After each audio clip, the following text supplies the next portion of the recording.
গরিবের এমপি বলতে বোঝানো হয়েছে রিকশাওয়ালা, ভ্যানওয়ালা, চা বিক্রেতা, শরবত বিক্রেতা, গুলিস্তানের হকার, বাসের হেলপার, গ্রামের পা ফাটা চাষা ও খেটে খাওয়া দিনমজুরের জন্য যে এমপির দরজা সবসময় খোলা থাকে তাকে বলা হয় গরিবের এমপি। তার মধ্যে একজন উল্লেখযোগ্য গরিবের এমপির নাম হলো জুনায়েদ আহমেদ পলক। গ্রামের চাষি থেকে শুরু করে সর্বস্তরের মানুষদের জন্য জুনায়েদ আহমেদ পলকের দরজা সবসময় খোলা থাকে। যে কোনো মানুষ যে কোনো অভিযোগ নিয়ে সহজে চলে আসতে পারে এমপি জুনায়েদ আহমেদের কাছে।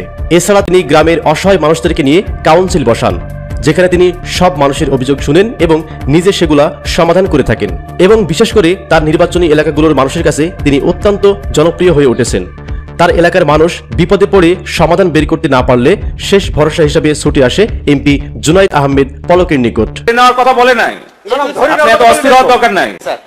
আপনার প্রতি উনার এত প্রত্যাশা নাই যে আপনি একবারে যে ধরে লিখে ব্যবস্থা করবেন। পুলিশ যখন যাবে ওই অসহায় মানুষের বাড়িতে কাগজপত্র দেখবে, তাহলে উনার ন্যায্য জায়গা যদি হয় তাহলে ওই ল্যাট্রিন করার সাহস উনি পাবে না। এটা মনে হয় স্যার এরকম আমার কাছে না না, গণশুনানি কেন করতেছি? আপনার পুঁথিগত বিদ্যা আর হাইকোর্ট দেখানোর জন্য।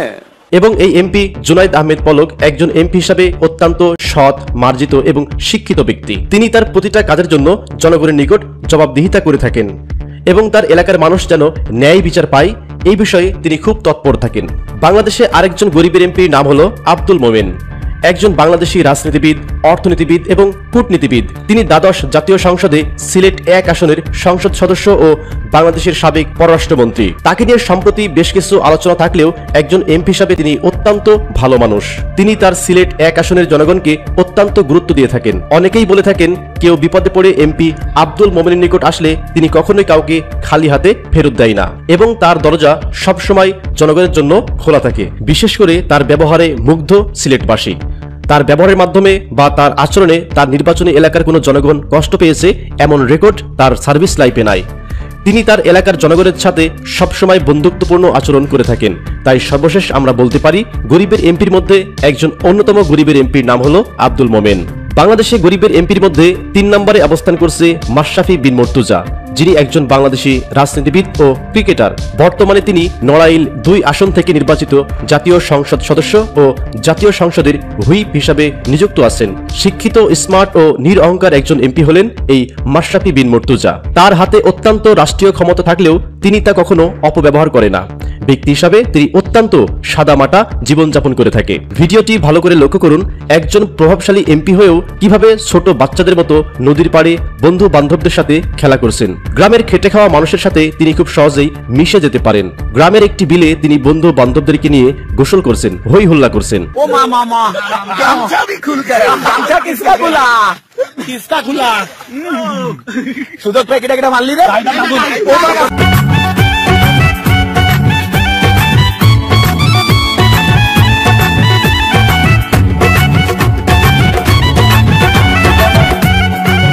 তাহলে নিশ্চয় বুঝতে পারছেন কতটা সরলতা মনের মধ্যে থাকলে এভাবে সাদা মাটা জীবনযাপন করতে পারে একজন এমপি। তাই সব মিলিয়ে আমরা বলতে পারি মাশরাফি বিন মুর্তজা খেটে খাওয়া মানুষের একজন অন্যতম এমপি। এবার আপনি স্ক্রিনে যাকে দেখতে পাচ্ছেন তাকে নতুন করে পরিচয় দেওয়ার মতো কিছুই নেই। তিনি হলেন গরিবের এমপি ব্যারিস্টার সুমন। তিনি নির্বাচনের আগ থেকেই তার এলাকার জনগণের জন্য কাজ করে গেছেন। হবিগঞ্জ 4 আসনের জনগণের বিপদে আপদে সবসময় পাশে থাকে এই ব্যারিস্টার সুমন। তবে বলা হয়ে থাকে হবিগঞ্জ জেলার উন্নয়নের রূপকার হলো এই ব্যারিস্টার সুমন, কারণ তিনি ব্যক্তিগত উদ্যোগে তার এলাকায় যত উন্নয়নমূলক কাজ করেছে তার পূর্বের কোনো জনপ্রতিনিধি করে দেখাতে পারেনি। একটি জনসভায় ভাষণে ব্যারিস্টার সুমন তার জনগণের উদ্দেশ্যে বলেন, যে কাজটা আপনাদের 30 বছর আগে পাওয়ার কথা সেই কাজটা এখন আপনারা আমার কাছে চাইতেছেন। তাহলে আগের জনপ্রতিনিধি যারা ছিল তারা কি করেছে? যে আপনারা যে কাজটা আরো 30 বছর আগে হইবার কথা এখন আপনারা আমার কাছে চাইতেছেন যে বাবারে একটা বাউন্ডারি কইরা দাও। তুমি কতটা নিচে নামলে নেতা ওদের কতটা এভাবে নিজেকে সহ অন্যকে জবাবদিহিতার আওতায় নিয়ে আসে এই গরিবের এমপি ব্যারিস্টার সুমন। তবে এই ব্যারিস্টার সুমনের সবচাইতে ভালো দিক হলো সরকারিভাবে বরাদ্দ না হলেও তিনি নিজের উদ্যোগে ব্রিজ, কালভার্ট, ড্রেন, বাউন্ডারি ইত্যাদি নির্মাণ করে থাকেন। তো সব মিলিয়ে আমরা বলতে পারি বাংলাদেশে যত গরিবের এমপি আছে তার মধ্যে একজন অন্যতম গরিবের এমপির নাম হলো ব্যারিস্টার সুমন।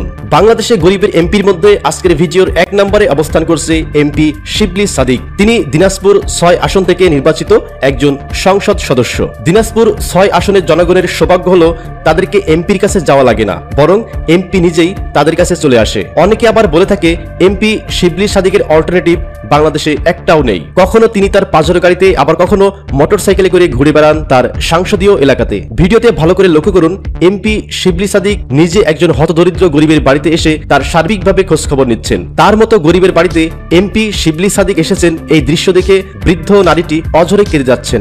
একটা মানুষ তার এলাকাতে কতটা জনপ্রিয় হলে তাকে দেখা মাত্র বৃদ্ধ নারী কাঁদতে থাকে তা আর বলার অপেক্ষা রাখে না। জনগণের সাথে তিনি সবসময় হাসি মুখে কথা বলে থাকেন, যা ভিডিওটিতে আপনারা স্পষ্টভাবে দেখতে পাচ্ছেন। যেখানে অন্যদের ক্ষেত্রে আমরা দেখতে পারি মানুষ এমপির কাছে যায় নিজের সমস্যার কথা বলার জন্য, আর ভিডিওতে দেখেন এমপি শিবলী সাদিক গেছেন প্রান্তিক গ্রাম অঞ্চলের মানুষের সমস্যার কথা শোনার জন্য।